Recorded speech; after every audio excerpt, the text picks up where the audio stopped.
Hey guys, sorry about that. We were unsure how long the actual debate was going to go. I thought it was only going to be an hour or an hour and a half, but it wound up going 2 hours. Uh, but we're live now. So I just like to begin with I guess a moment of silence. A truly great American has died today. Um, Judge Antonin Scalia. I'm gonna admit I actually cried a bit when I heard about it. Just truly a great man. Um, a man who leaves behind 9 children, and for that alone, I think we have to give him a lot of credit. A Also, 36 man who grandchildren. 36 grandchildren. Um, if that's not self-perpetuism, I don't know what is. A man who has fought tirelessly for liberty, and I mean that in the non-paused version of it. A man who's fought the good fight for decades. A man who would wear his Thomas More hat whenever he was around Obama. Um, I just, I really just it kind of depresses me because he was just kind of a fixture of the landscape. I mean, whenever Obama did something crazy, whenever there was a bad judgment or something, Antonin Scalia was always there. He was always there to give a punchback, um, the right thing. So for those of you who are religious, please just, if you could, give a prayer for his soul. He was a very devout Catholic and a traditionalist, actually, and I truly believe he is probably with his creator now. I would like it if he was canonized at some point, just for his tireless service to justice. But sorry, I just wanted to say that because I think he deserves it. So we're going to be talking a bit about the Republican debate. We just got done it. Once again, sorry about that, guys. We just got confused. Um, so yeah, who wants to start off? Okay. Um, I thought it was a pretty brutal debate. A lot of blood, a lot of anger, and it was also very entertaining. Um, just I think just to give off some preliminary thoughts.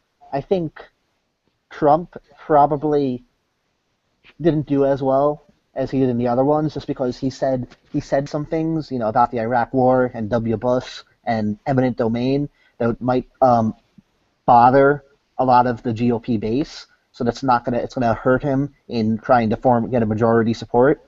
I think Rubio did an excellent job. He wasn't repeating himself like last time. He's an excellent speaker, and I thought his final words were very inspirational and just very well done.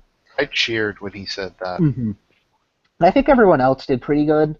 Jeb Bush, I think he's trying to, kind of portray himself as being a very successful governor and having real experience and comparing himself to W. So, and I think he was actually very much on the attack of Trump because he hates Trump, deeply, and obviously Trump got wounded a little bit because just on the debate markets, Trump's Trump lost. Like, the way debate markets work is you bet on the likelihood of each candidate winning. Well, basically, you bet on one candidate and you say he's going to win. So Trump and the shares are just basically the percent chance they have of winning. So 41% of people think Trump is going to win, but that's down 7% since the start of the debate. At the start of the debate, it was 48%, whereas Rubio went up from 24% to 30%. Ted Cruz went from 18% to 21%. Jeb Bush went from 8% to 9%. Kasich had no chains, and Carson's not even on the list. Nobody thinks he has a chance. Hmm. Okay. So I'd just like to mention that how much Ben Carson sounds like Liquid Chris, the Chris Chan impersonator, just real fast. And then I'd also like to mention that I just realized it now, but Jeb Bush sounds a lot like David Serini. I know it's just some dumb thing, but I just thought maybe someone noticed that. Yeah. I just gotta say, my view is I don't think Trump did that great tonight. To be fair, he was facing an audience that shouted him down whenever he tried to make a point. I personally think debates should just be in television studios. Um, I don't know, I just don't even like having them in front of live audiences because I remember when Romney and Obama had a couple of their debates were in front of like liberal audiences who shouted down Romney and wound up making him waste a lot of his time waiting for them to quiet. So I thought Trump did bad on that. I didn't think Jeb did very well. I don't know. I guess he just comes across as so consummately weak to me, Mm-hmm. and he's just so uncharismatic. He's just nothing. I just don't can't believe anything he says. Um, I think Rubio did a really good job tonight. I really liked his speech at the end, and I'm just going to go briefly into why. I think what wins elections is being able to have a vision. It's kind of weaving a narrative, weaving a dream, or of such, and getting people to partake in that.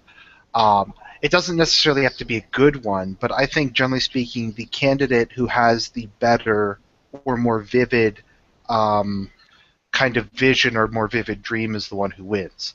McCain had nothing. Obama had hope and change. Hope and change was a vision. I mean, it was an imprecise, bad vision, but it was one. And we kind of see the same thing with. And Romney had like the 47%, and that was really what kind of what he kind of stood for, or what he was made out to stand for. Yeah, I think that Rubio's probably going to get a chunk of at least a point or two of Cruz's vote, because Cruz right now at this point has a monopoly in sort of like the hardline village conservatives. But Rubio with that sort of point there that rights is a very good point. Also, Rubio is just that rights and sort of these things come from God, not from the masses or from the president, as he says. I think that he's going to win a lot of support from the sort of he also said religious vote.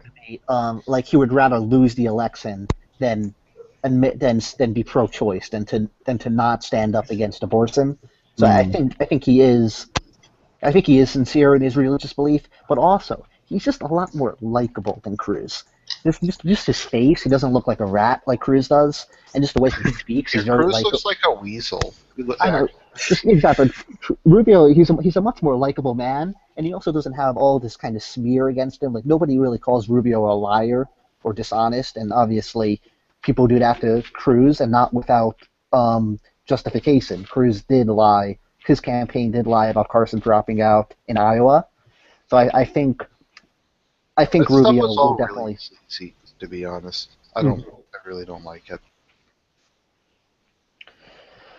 I mean, it's one thing to do that to like an enemy. Like if he had done that to Hillary, that would be one thing.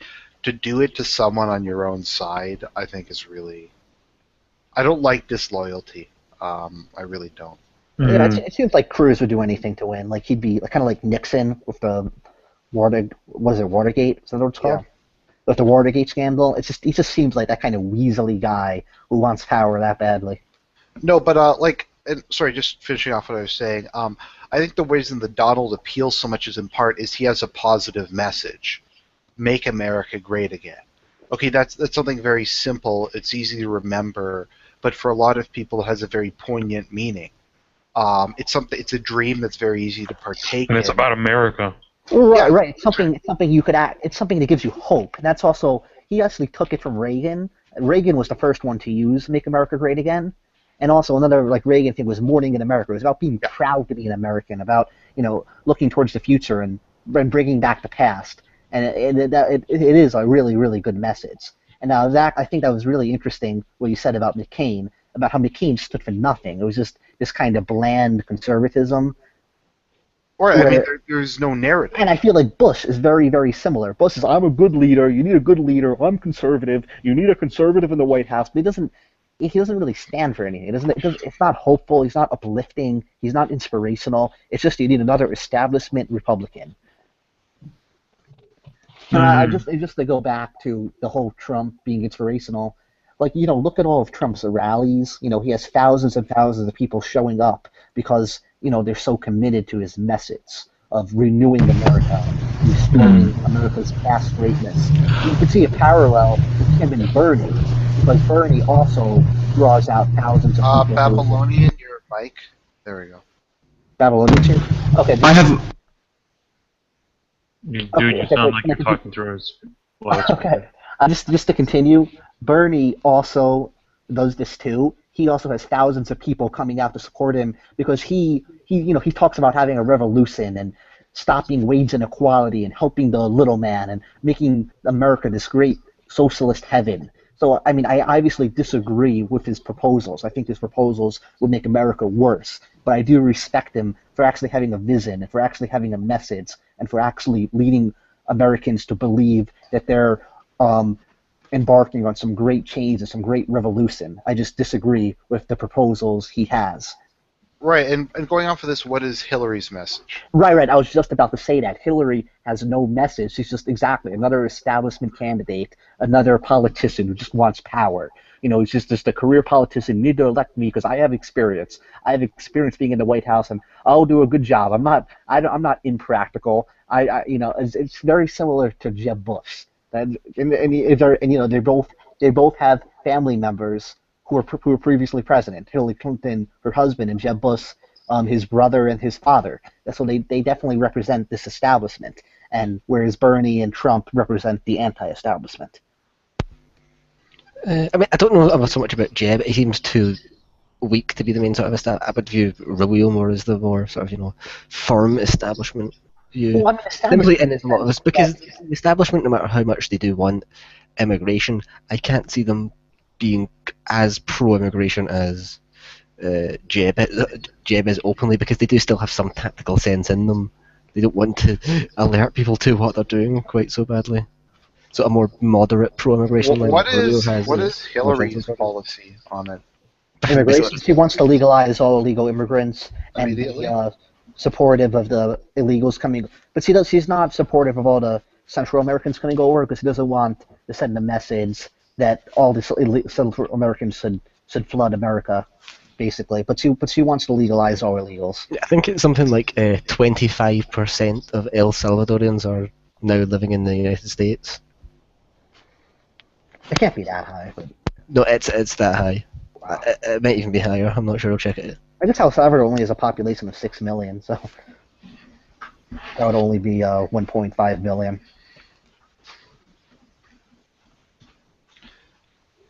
I think though we have to cover by far the worst performance in the debate, and maybe the worst performance I've ever seen in any debate.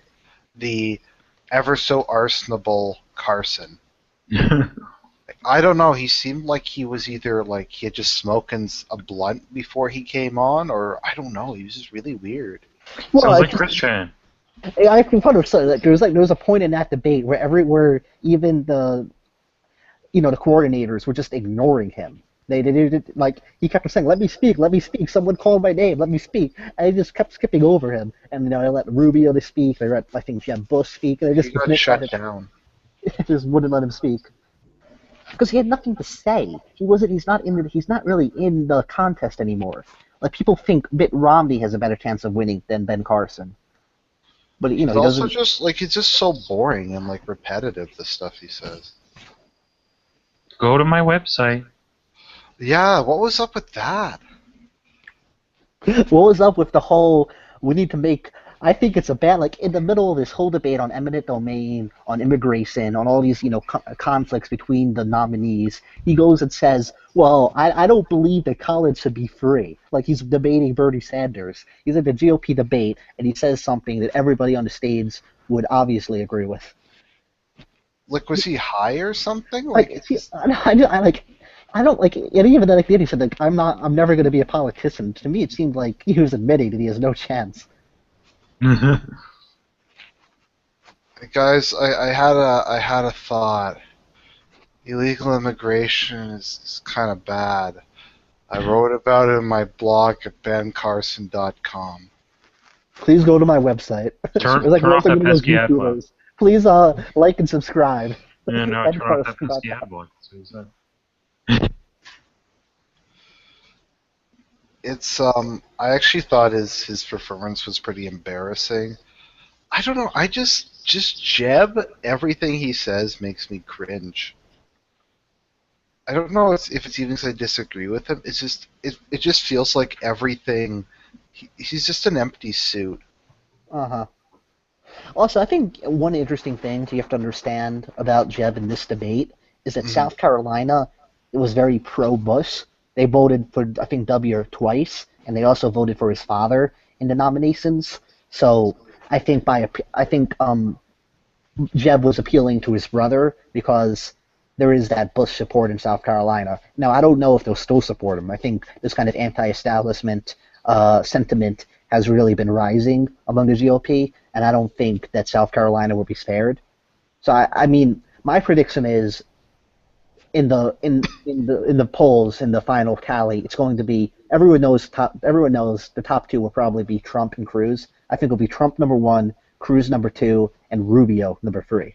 I think basically what happened was Rubio's stellar performance in this debate will cancel out his disastrous performance in the New Hampshire debate. So he'll go back to being the number three, whereas Bush and Kasich and obviously Carson are kind of floundering at 4, 5, and 6.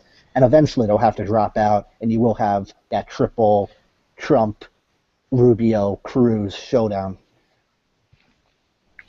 Kasich, I think, actually was pretty good. Oh, I think he was good. He just doesn't have the support there. He's very much like a compassionate conservative, a big government conservative, and that's just not what the people want. No, I know. I think he's campaigning for vice president, to be honest. Oh Yeah, yes. I think most of them are at this point. 'Cause, I mean, that's certainly what Christie was going for. So, yeah, let's just talk about it because we had this conversation earlier, but it wasn't being recorded, except by the NSA, but they never respond to my request for transcripts.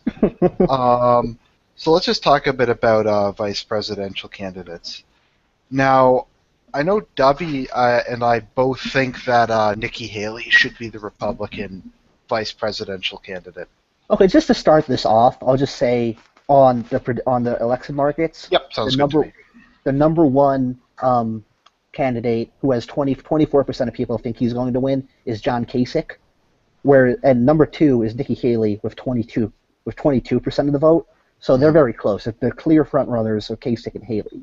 In number three is Marco Rubio with 12, and in number four is Chris Christie with 6. And then going down, it's Trump, Condoleezza Rice, Carly Fiorina, Ted Cruz, but I think we'll probably ignore them in this analysis I because think they're there's a probably 0% chance that anyone would pick Trump as their VP. uh-huh. And Yeah, I mean, I don't think anyone. Rubio as well. Rubio would be a horrible VP. He is, I mean, he could make a reasonable leader as far as functionality goes, but as a VP, he'd be pretty useless. It's just not the sort of role that he's suited to, which is his personality. I don't know actually, just because he is pretty young. So if he was with like an older candidate, that might make sense. I think he would. I think because his personality is a lot more mild. I think he would actually probably be a good counterbalance to Trump. Like if the Donald was trying to balance the ticket a bit, I don't think he would really be that bad actually. I doubt he'd be that bad, but I just don't think he'd be that good either. I think someone more like Kasich would be, quite good. I mean, Well, obviously, I he think have that I appeal think to for Democrats. it depends. I mean, if you're going to ask who's going to be the vice president, it obviously depends on who wins. I think just we could start off assuming Trump wins the nomination because he's the front runner. Even after that debate, he's still the front runner. Um, Obviously, with Trump, I think you need someone who's moderate and also has political experience because you don't want to have two complete outsiders on a ticket. Like you Yeah. want at least somebody to have some political experience, and obviously you want somebody who's not so outlandish and not so kind of offensive like Trump can be. So Well, I they think can be pretty conservative. They just don't. They just can't have the reputation for being like a radical. Yeah. so I think Kasich really represents that kind of moderate figure who's he in that debate. So he almost kind of seemed like the voice of reason. Like everyone was like, oh, insulting each other and going on these big tirades. Whereas K6 is just we need to be calm, we need to be civilized, we need to discuss the issues, and we need to win the White House. So I think Kasich really did a good job presenting himself as a VP, not as a president, because he was not decisive enough nearly to be the president, but as a VP, he did a very good job. Yeah, and he made a very good point about Democrats. I think that would be an absolutely killer ticket, Trump and Kasich, because they really would be able to get a sizable chunk of the sort of white working class Democrat voters. Hmm. And also, one thing about another really good choice we're talking about what would help Trump win would be Nikki Haley, because she's a woman and she's a minority, and also she's a very smart, intelligent, true conservative who is also very photogenic. So I think, and also if Clinton wins the Democratic nomination, which he most likely will, it would greatly benefit Trump to have a woman on a ticket, because then Clinton can't make her whole thing Does about, she have oh, kids? this is Haley does. Nikki Haley, yeah, she has 2 kids. Yeah, because then it makes this whole thing about, oh, well, yeah, either way, a woman is going to have more power than she's ever had before. So if Clinton wins, he'll be president, but if Haley wins, he'll be vice president. So it's not this groundbreaking thing for Clinton to be elected. Either way, history will be made. I don't know. What about somehow imagining Rubio was to? Because I don't think Cruz is going to have any chance if someone else is going to win it other than Trump. It's going to be Rubio by pulling moderate support. So I mean, say Rubio does manage to pull it off, who would be the ideal sort of VP for him to sort of I think either moderate Haley, the I think damage? the same thing, Haley or Kasich, or the standard vice president can't be a radical. You need somebody who's Yeah, gonna but he's the VP. He can't steal the spotlight. He has to be kind of like Joe Biden, where he yeah, I mean, kind of if Rubio is the nominee, then you're risking not having those sort of like Trump supporter types voting at all. They're just gonna like, oh, this guy's just gonna legalize all the illegals and we're gonna get flooded and don't know. There's no point because I mean a lot of these types they do seem disenfranchised.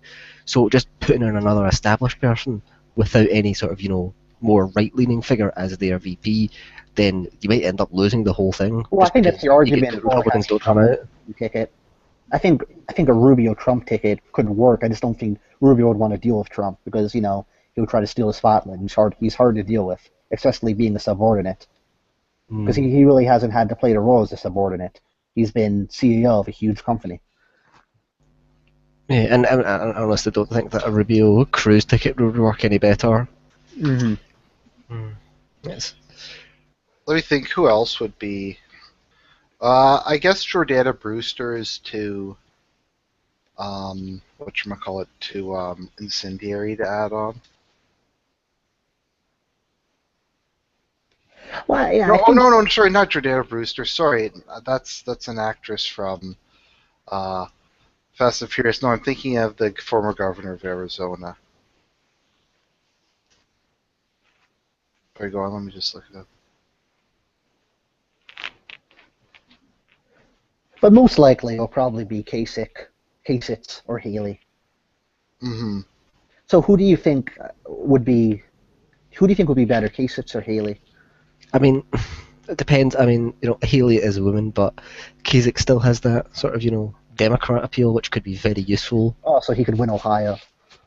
Yeah. Ohio's pretty solidly Republican, though, I think. No, but Ohio, I think Obama won Ohio twice. No, I think it went back. Let me just look. No, it did not go back in 2012. Oh, okay. Mm-hmm. It's kind of it's hard to say. There's going to be a lot of like middle-aged women or even older women who just want to see a woman in the White House so badly they'll vote for Clinton. But I think the only way to really counteract that is through Haley. I used to think a Trump-Rubio ticket would be really good because Rubio would get the Hispanic vote. But the way it's looking is the Democrats are going to get the Hispanic vote, especially if Clinton nominates a Mexican, Julian Castro, for VP. So I don't think there's any kind of demographic advantage to Rubio as a vice president. I just think he'd make a pretty good vice president. He is a Cuban, and they don't tend to get on well with the Mexicans. Mm-hmm. And obviously most of the Hispanics in America are Mexicans. Mm. Right. Do you think he could pick up any votes from being the senator from Florida? I think Florida's a people pretty important swing state. Well, I don't know if like Republicans will vote for him. Will only vote for the Republican candidate because Jeb or Rubio will be on it, or we'll talk about Rubio because Trump is outpolling Rubio in Florida. It's not like Rubio has a ton of support among Floridians. Right. Yeah, but he might manage to get support in the actual what do you call it? The actual presidential run, just simply by being from Florida. He'll manage to get some of those sort of more regionally sort of focused Democrats to vote for him, simply by virtue of being from Florida. What do you guys think a Trump versus Hillary campaign would look like? Humorous. Do you think he would just... I just imagining the debates where he eats her for breakfast. Yeah, I think a lot of it would be, Trump trying to show kind of working class Americans, white Americans. He's obviously not going to be explicit about that. If Hillary is not in their best interest, Hillary wants to legalize illegals. She's not going to cut taxes. She's not going to bring back American jobs. Yeah, I'm just waiting for her to just get up on stage and just start calling him an evil racist bigot. That's going to be great when Trump responds to that. I just feel like all of Hillary's campaign is going to be, I'm a woman, you need to elect a woman. So I really feel like you need Haley. Even if Kasich could really be that great vice president, voice of reason, Haley is also very conservative and a very good speaker and all that, and she's also a minority. So I don't know, maybe. I think a big prop. I've got an idea. Okay. Trump could tap the Goblin for his VP. Could what? The Goblin. The Goblin? Yeah, Jeb's Goblin. His wife. So basically, what I was. Do you mind if I quickly respond to something W said earlier? Mm-hmm. Sure. Oh, you're All here. Right. Okay. Sorry about that. Yeah. I was talking the whole time, and I thought you guys were ignoring me. I realized for some reason the mic on my computer wasn't working. Anyhow, We'll just go to straight out ignoring you now. Yeah. W was saying something earlier about how when Trump and Sanders, similarly on the right and the left, set out this sort of positive vision, I suppose they make this sort of sort of like it's about making America great, whether it's great again or bringing it in a new direction. I think that it's completely. I think that what it does is it's a terribly good move tactically because it forces people like some of the more establishment Republicans and Hillary Clinton to either look like they're being forced to the margins by let's say Sanders, by Hillary also raising her minimum wage policy, or it makes them have to force them into a position of having to campaign negatively, having to say things like, oh well, don't vote for them, they're inexperienced, effectively, or things like that, which is a very weak position to be arguing from. It's incredibly weak because basically you are the negative candidate. It's much harder to run a negative campaign than it is to run a positive one, which is why within the EU debate, I believe, or sorry, no, it was the Scotland debate. I was when the Union got no and Scotland got yes, I believe it was. Is that what it was? Mm-hmm. I remember thinking, who wants to have the no campaign? That's an incredibly weak position to be arguing from, and I think that that's sort of what people like Sanders and Hillary are forcing the more mainstream candidates and the more centrist candidates into. Or sorry, people like Trump and Sanders, yeah. Mm-hmm. I think that was a very good point about running a negative campaign because it's not inspirational. But when Bernie says we're going to usher in a revolutionary change, we're going to give all these college students free education, we're going to give free healthcare to everybody, we're going to let in all the Central Americans and give them aid and help them from the problems plaguing their nations. And Clinton says, no, you can't do that. That's impractical. We need to be realistic. It's just like, you're kind of like crushing my dream, man. You're being this kind of like negative, old kind of loser, and you're just trying to stand in the way of hope and change and revolution. And I think that will come back to haunt her. I remember reading the New York Times comments after, I think, the Democrat debate, and I think the first comment was, Clinton says everything Bernie wants is so impractical. Oh, that's really inspirational. And so I think that's going to be very hard for Clinton if she wins the nomination, because she's just such a moderate establishment candidate. She's not moderate, but she has that kind of image as being a moderate Democrat. Mm-hmm. Lads. Footmoose has joined. A new challenger has entered the battle. Footmoose, did you even watch the debate? No, no, I didn't. You just decided to show up anyway.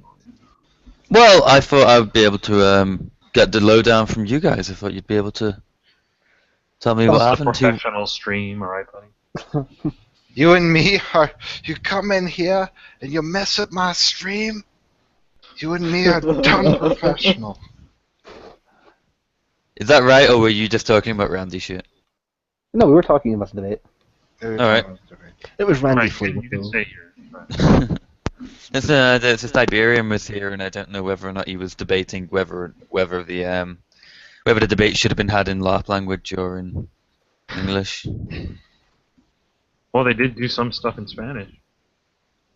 Oh, really? Does Ted Cruz speak Spanish? Oh, he did speak Well, Spanish. I didn't really hear. That was what happened Clearly, when Rubio said Ted doesn't even speak Spanish, and then he started speaking in Spanish, like "Si quieras" or something. Right. Mm. Because Rubio said he couldn't speak Spanish. Mm-hmm. Because he was being whistleblowing. Okay, how about we go around and say what was your favorite part of the debate? The most memorable moment. I'll start then. It was probably just I imagine some people here agree with me.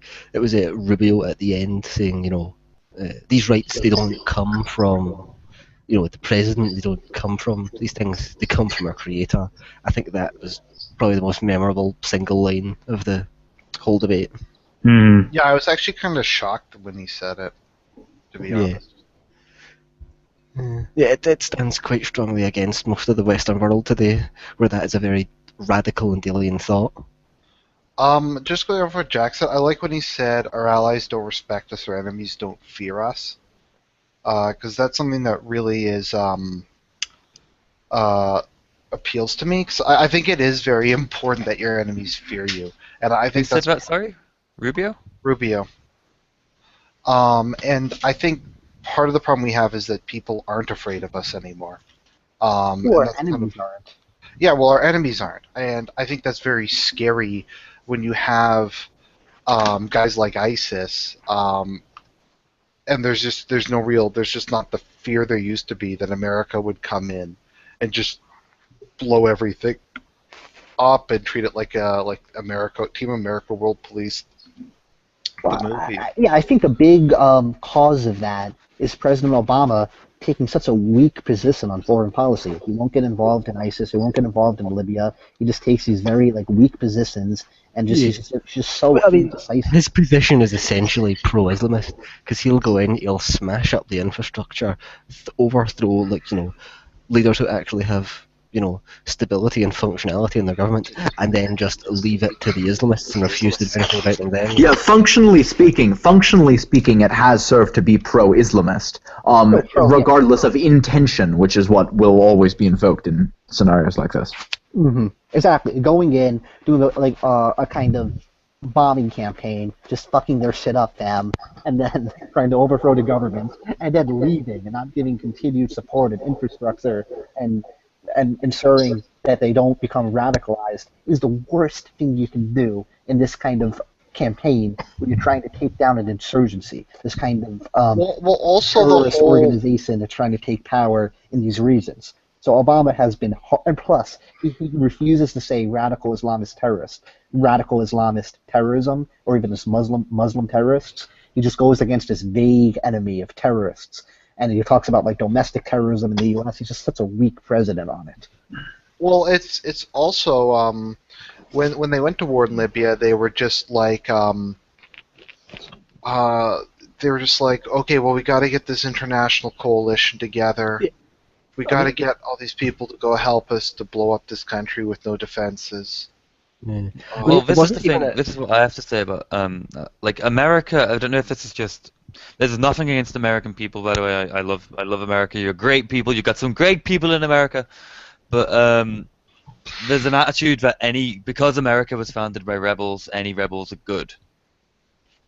And so with Libya, you thought that there were rebels fighting against Gaddafi, and so you thought, oh, it's rebellion.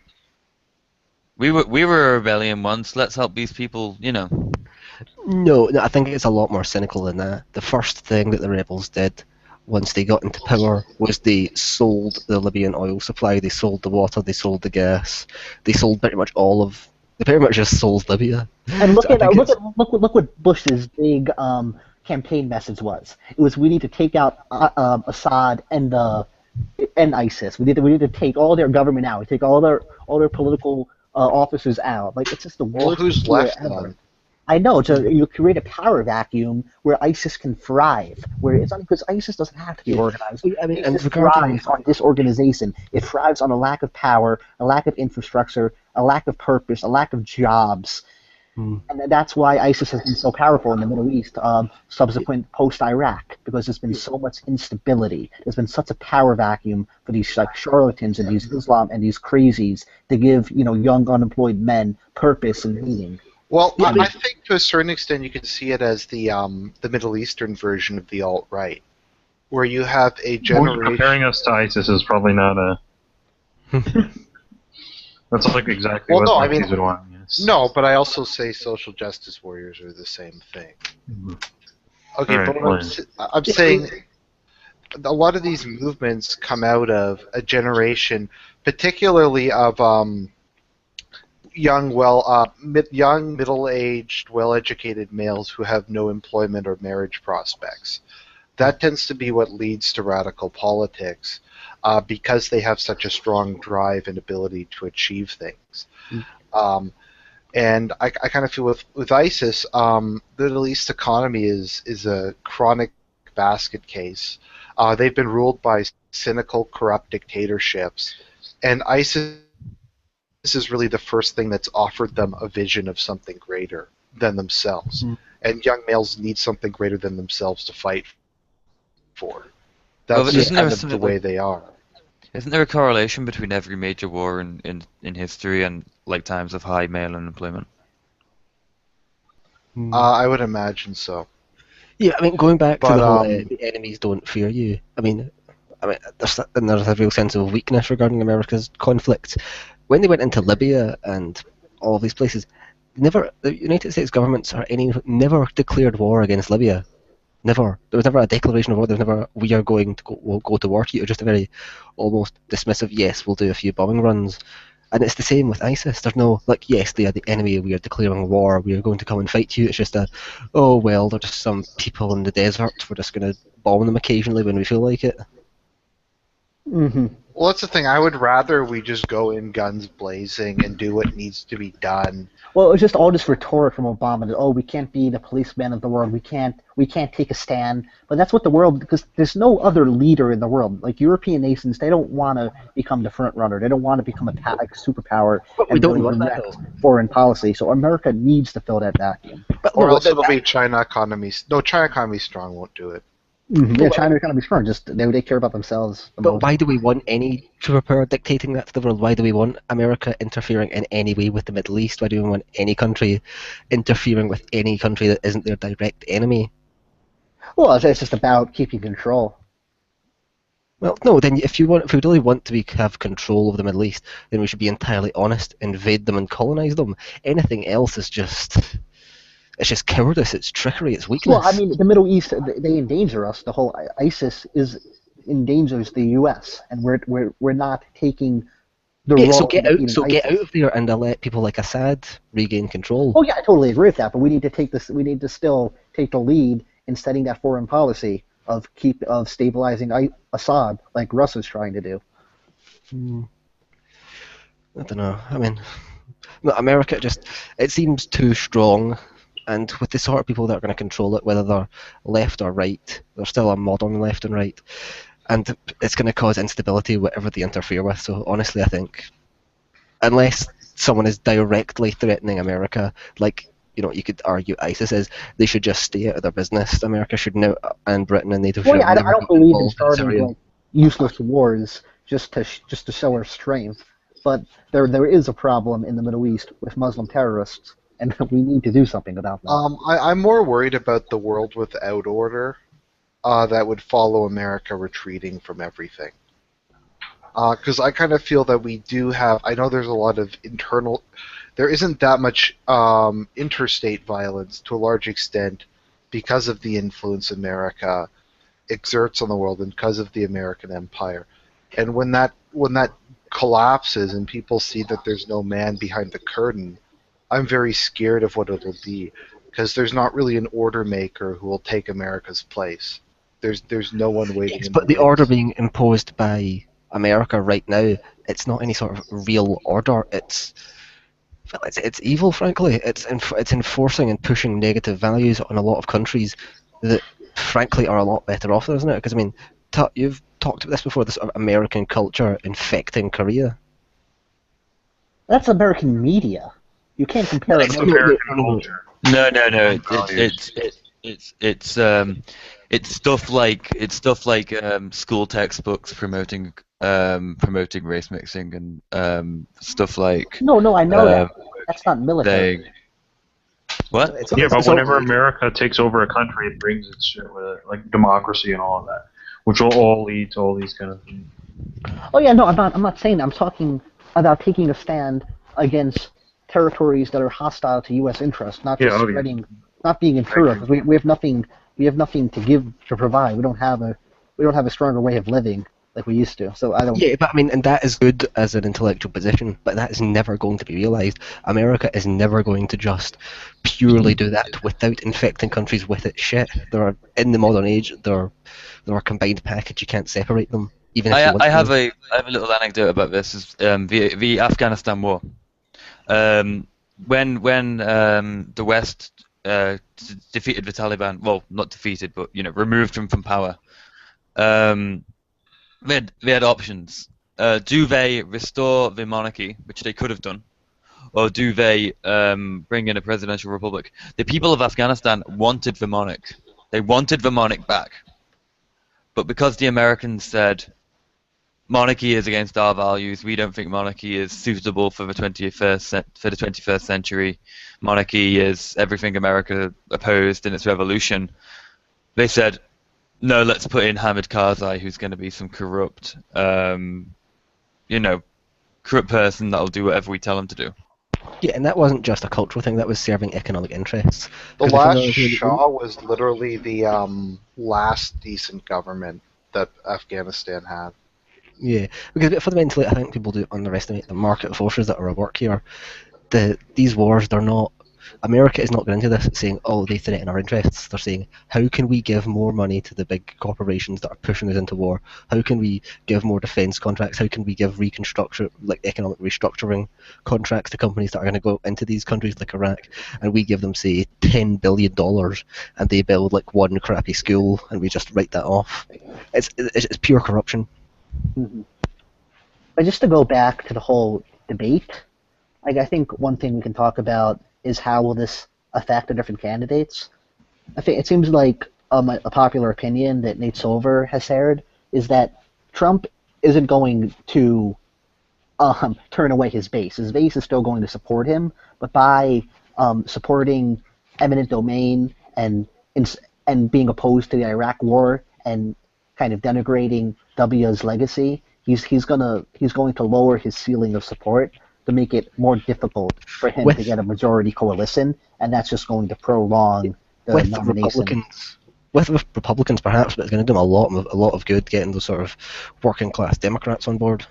I think if he could win the nomination, this is good. Yeah. In the Yeah, future. he needs to toe the line. He needs to strike a balance. Most mainstream Republicans support the Iraq War. They still do, and most Republicans have a positive image of George W. Bush, and most Republicans are against eminent domain.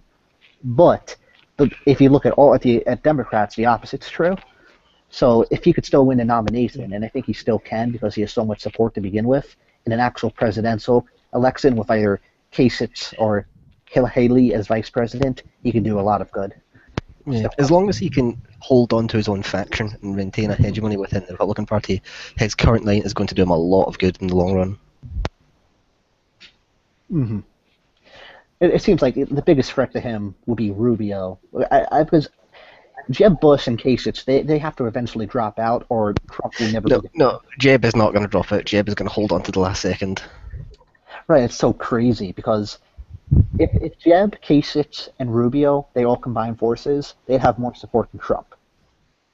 But because they refuse to back down, they're going to be all defeated individually. Kasich might drop out if Trump meets him in private and says, I'll give you the VP, but Rubio and Jeb are never going to drop out. They'll stay on to the end. Well, I mean, it's good for Trump to keep them in. Yeah, exactly. Trump would not want them to drop out. What about Cruz? Well, Cruz is going to be competitive in a lot of states, like Texas and the other more evangelical states. So he's going to win some more nominations. There's going to be more Iowas to come, but overall, he just doesn't have Trump has more support. I'm curious, what happens to the obviously it's done by electoral college. What happens if I say a state, Cruz wins a state, and he gets those college, what do you call them, electors, and then Cruz drops out? Do they just get to a free vote, or what? Yeah, I think they can just change to whoever they want. Yeah. Because there's a danger there that they could end So up what voting for happens someone if like Rubio. Trump wins, but all these commies, they just are so they're such sore losers that they just take it away from Trump? I think there is a whole contested nomination. This whole thing if Trump can't win enough support, a lot of people are scared that will happen. Mm-hmm. And then if that happens, they'll probably give it to Rubio because Rubio, out of all the establishment candidates, Rubio, Kasich, and Bush, Rubio is the number one. So that's why because obviously Rubio isn't leading any of the polls or anything, but they think that if they could bring it to a contested primary, the electoral college or the party will give it to Rubio. I don't know exactly how that works, but that is a fear. There are super delegates. You guys can keep talking. I'm just going to look this up. It sounds like the whole system's a mess. It's less complicated than it sounds. Well, usually someone wins the election. It's not contested. It's just this is a very unique election where no one's consolidated. The base isn't consolidating around a single candidate like they usually do. In the primary, the base consolidated around Romney, and then one before that they consolidated around Bush, and before that was McCain, and before that was Bush. Yeah, the whole electoral college system, it seems like a hangover from sort of the pre-digital age. Mm-hmm. What do you mean? As in, it was built for a time when the average person couldn't really know all of the positions of a candidate exactly. They would just sort of read it in the newspaper or whatever. They wouldn't really have it in depth detail, but now anyone who votes can really have a full knowledge of what each candidate supports, so they don't really have to put their trust in a local figure who is running in the electoral college, and then they'll choose because they know directly what they're voting for now. Yeah, it is, but it's kind of a tradition. Plus, it's hard to change these traditions that are. Oh yeah, I'm not arguing against it. Obviously, I don't support democracy, but from a pro-democracy perspective, it's a hangover. Mm-hmm. Yeah, it's definitely not the best assessment of democracy. The best, not assessment, the best way to run a democracy. There are smarter, simpler ways to do it. Okay, so I'm just going to read off some Republican debate grades that Nate Silver's website came up with. They gave Jeb Bush number 1 with a B+ average grade, Marco Rubio number 2 with a B+ average grade, Ted Cruz number 3 with a B average grade, Donald Trump, number 4 with a C plus, John Kasich, number 5 with a C plus, and Ben Carson, number 6 with a C minus. I think that's pretty accurate. I think I would put Rubio above Bush. For what is this? For being vice? No, this is being for who fared the best in the debate. Alright. So they said that a lot of people say that Jeb Bush did a very good job, and I do agree with that. He was very combative. He really made Trump angry, and what am I saying? He was very combative. He wanted to make Trump angry and all that, and also he kept referencing his brother, who was very popular in South Carolina, and he also just had more energy and more force than he usually has. Maybe he'll make a comeback. I don't think he's going to make a comeback. I think Rubio is just Bush? Yeah. Rubio is just too much more likable.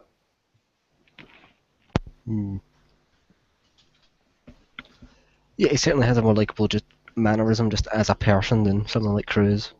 Or even Trump, really. He's like a nice guy, likable guy. Who, Rubio? Yeah. Don't tell me you're falling for it. No, obviously it's not his real personality, but the personality he puts forth. I thought Trump actually did really bad tonight, to be honest. Yeah, he was too hostile. He was He's too kind of just angry, kind of whiny. Like he kind of came across a bit like a kid who couldn't wait his turn to speak. Yeah, who couldn't wait his turn to speak.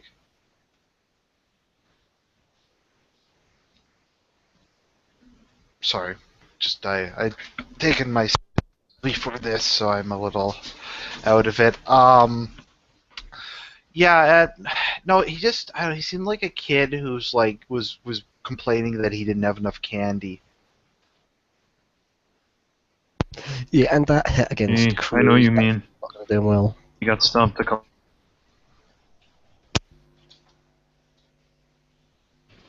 Well, all Trump really should be doing is responding to people attacking him, and then saying policy. Like he shouldn't go on the offensive. He doesn't need to win votes from anybody. Well, I mean, he still only has like 30% of the vote, so for him to raise that vote ceiling, it would obviously enable him to win the primary more easily. So there is an argument to be made for him to be like a little cooler. Like I think a lot of it, he's not like I think when he during this debate he wasn't being that smart. He was being kind of emotional. He got very triggered by all the attacks on him. Yeah, Trump. He got very triggered by the attacks on him, and he kind of raged out at Cruz, calling him a liar. Kind of raged out at Bush, and it just doesn't make him. Doesn't inspire you to have confidence in him. You know what it was? His kind of alphaness cracked a bit, and he got kind of like pissy. Because normally he just kind of laughs it off and just kind of mocks and ridicules people who attack him. Tonight it seemed like he took it a bit more personally. I don't know. Does anyone any thoughts on that or? Well, I think he doesn't like being insulted. He's just... I think his success has gone to his head to a degree, and he's gotten more sort of egotistical. Mm-hmm. What was his closing statement? I don't even remember. Oh, it's just I'm not a politician, so you should vote for me. Oh, okay. It's interesting. I think there is something to be said for the fact that Trump kind of just repeats a couple things and speaks in vagaries. I don't think that's necessarily a bad thing. I just think it is a legitimate criticism. In general, speaking, vagaries and just having kind of common sense. Just taking kind of basic points and repeating them over and over again is a good strategy because people don't remember complex policy anyways. They just remember like one sentence slogans. Well, I think that the whole thing is you don't want to be presenting the most complex, intricate policy proposals. You just want to present a very good image to make yourself seem like this is a candidate who I like. He's pro hope. He's pro change. Because what specific policies did Obama present? None at all. He was very likable. He made Americans think that he's going to be successful. He's going to transform America. He's going to make America this great new beacon of light. And and the same thing. I think that's the best way you could do here. You don't want to get sidetracked with these really complex proposals that no one's really going to understand or appreciate the nuances of. The best thing, you want to be very simple and very vague, very broad, and obviously the one who presents himself the best will win. And now Cruz, he presents himself as being, I'm going to support the evangelicals, I'm very hardline conservative. If you're really conservative, vote for me. Trump, I'm anti-establishment, I'm not a politician, I'm going to make America great again. If that's what you want, vote for me. Bush says, I'm establishment. If that's what you want, vote for me. And obviously Rubio and Kasich are pretty similar. I don't know. It's weird, though, because Rubio says things that put him pretty far right in the Republican Party. Like how explicitly against gay marriage he is, for instance. I mean, that's pretty. Like he doesn't. Pretty I know, but he doesn't. Yeah, but he doesn't really pussyfoot around it. Yeah, although that's probably not the best position to take right now. You know, or at least to be obvious about it, no matter how much we might like it personally. Just given how the polling on that issue is going, I think it's something like 55% of Americans now support it. Mm-hmm. There are 4 states that I think there's only 4 states where the majority of people, where less than 50% of people are against it. Sorry, where less than 50% are in favor of repealing there. There's only 4 states in America which are less than 50% in favor of gay marriage. Mm-hmm. And they're Republican states. Like, I think that would probably damage him in a general election, but in the primaries, that's a good position to hold.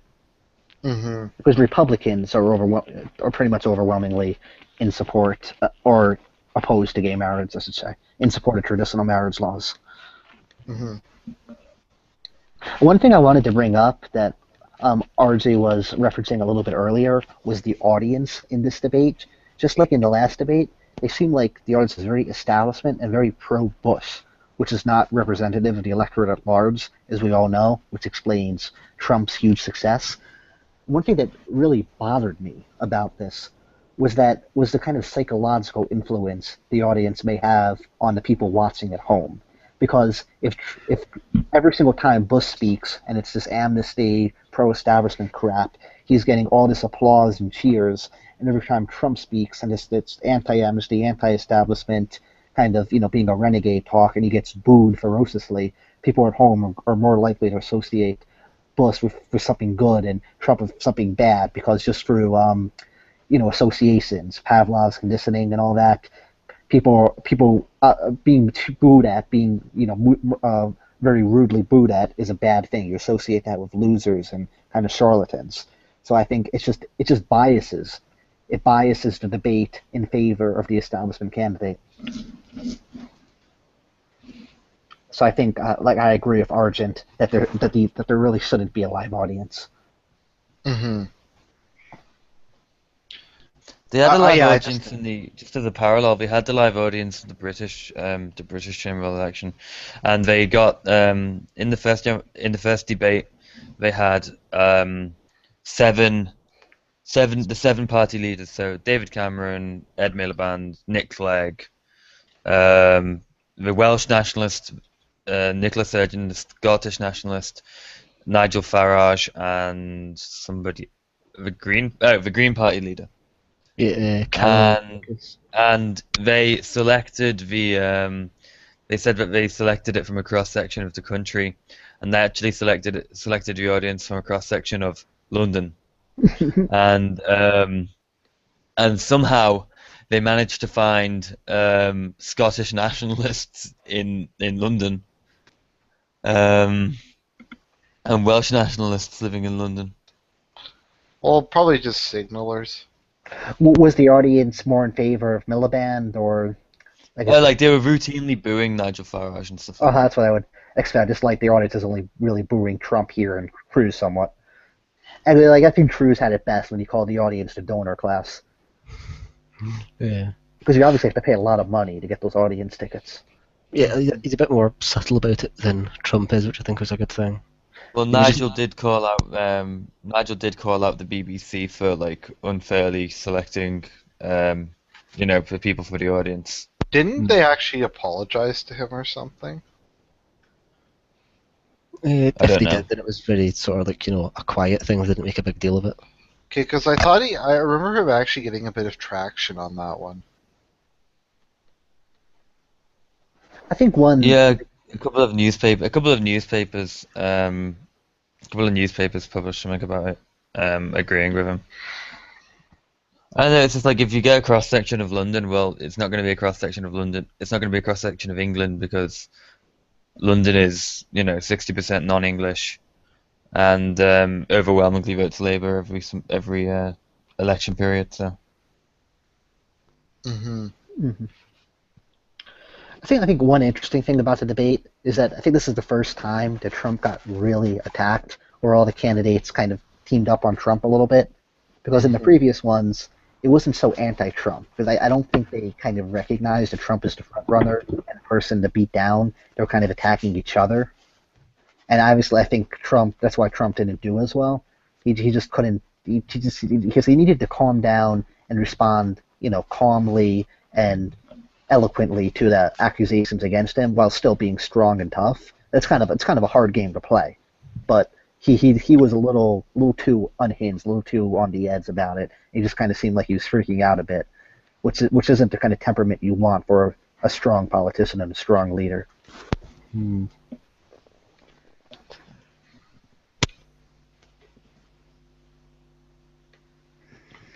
Well, I'm back, just so you guys know. I don't know if it showed today. woo. Well, Weird. I don't have a ton more to say. Ton more to lag? No, you don't. Myrtle. You there, Ards? Yeah, I'm here. So how much longer do you want to do this for? I don't know. I'm about ready to finish up. Just if anyone has anything they'd like to say, they can just kind of go ahead and say it. You I'm want alright. to do final thoughts? Okay. Sure. Why don't do you want to go ahead, W? I feel like I just want to gather my thoughts for a little bit. Anyone else want to go? Okay. I don't know if this really changes much. I think if anything, it might strengthen Rubio a bit more. I think Rubio really just needs a break, and then I think he can kind of get in. What was I trying to say? Rubio just kind of really needs an open door. He needs some kind of event to happen where he can decisively take kind of I guess, the position of the anti-Trump candidate. Because he's keeps almost becoming it, but Cruz is just too strong. Cruz's support is just too kind of stable. So unless maybe some other of the kind of the crappy minor candidates drop out and their support goes to him, or Cruz really screws up, I don't know. I think it's just going to be a three-way, a dead heat on a merry-go-round with the three candidates, without much changing in the near future. Mm-hmm. I guess what I would say is, in the last debate, Rubio did a very poor job, and whereas in Iowa you really saw him have a resurgence, and he kind of became the kind of person to beat because he did a lot better in Iowa than the polls predicted he would do. So after Iowa, everyone's like, like Jeb Bush and Chris Christie and everybody were attacking Rubio in that New Hampshire debate, and Rubio obviously performed very, very poorly. And what happened was he ended up underperforming in New Hampshire, so he actually went down a lot. And now, here he really needed to redeem himself to kind of save himself as the moderate candidate. And I think that's exactly what he did. He really painted himself as this great conservative establishment candidate who's not, totally opposed to illegal immigration and a total extreme conservative like Cruz is, and not like doesn't want to ban all Muslims entering the U.S. like Trump does. So I think he did a very, very good job. And what I think you'll see in what's the next state, South Carolina, is Rubio's going to push ahead of Bush, ahead of Kasich, and the final tally will be Trump, Cruz, Rubio, but Trump isn't going to have a blowout victory. It's going to be close. The three of them are probably going to be pretty close, whereas Bush and Kasich are going to be kind of near the bottom. And obviously Carson will be near the bottom. And so I think going forward, you're going to continue to see this kind of three-way debate, as RG said, between Donald, Ted, and Rubio, Marco, which will be very interesting. It's going to be a challenge to see if Donald can keep the momentum up and get enough support to actually win the primary and not take it to a contested election, which will give it to Rubio probably. Jeb, for what it's worth, he had a very good performance, but I just don't think people like him enough. I think he's not a good enough speaker, and people associate him with George W. Bush and the real establishment and just being very, very soft on immigration. So I just don't think, regardless of how well he performed today, that he'll be able to stage a comeback. One interesting thing about Trump was he said a lot of kind of things that are very, very not politically correct to Republicans. Like he tarnished George W. Bush's legacy, said that Bush failed to make us safe, and those are all. And he kind of lambasted the other people on the stage for supporting the Iraq War, and those are all positions that are popular among Republicans. Majority of Republicans support the Iraq War. The majority of Republicans have a positive view of George W. Bush. So that's not going to help him get the moderate vote. It's not going to help him get Rubio's vote. So it was probably a mistake. I think Trump probably made a mistake.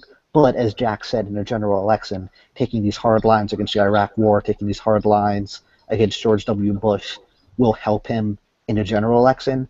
And I think the best thing he did were his populist arguments about bringing jobs back from Mexico and giving Americans workers and all of that. He was also kind of pro-Social Security and pro-entitlements. And an interesting thing I think I heard on Poll was that Trump is a bit left-wing, but he's left-wing for American people, not illegals, not foreigners, not immigrants. And I think that is a large source of appeal to Donald Trump. So if he could win a general election, he could still portray himself as not being a total corporatist who just wants to, hurt the little guy and help the corporate companies. He just cares about America. He truly cares about America. He wants to make America great again. He could have this rallying cry for, embracing these conservative principles, but not being like one of the past Republicans who didn't really care about the people. They only really cared about the bottom line of the corporations. So I think in the general election, and I do hope he wins, he will perform well. And I think that's all I have to say. Yep, I don't really have anything else to say. Did anyone else have anything? No, I think I've said everything that I can. Okay, well, I think good. Lag. No lag, lad. Lag. Should I just do it in RG's voice? Yeah, good. Okay, guys, this is Argent Templar signing out. Yeah, but he has to end the. Yeah, or just awkwardly.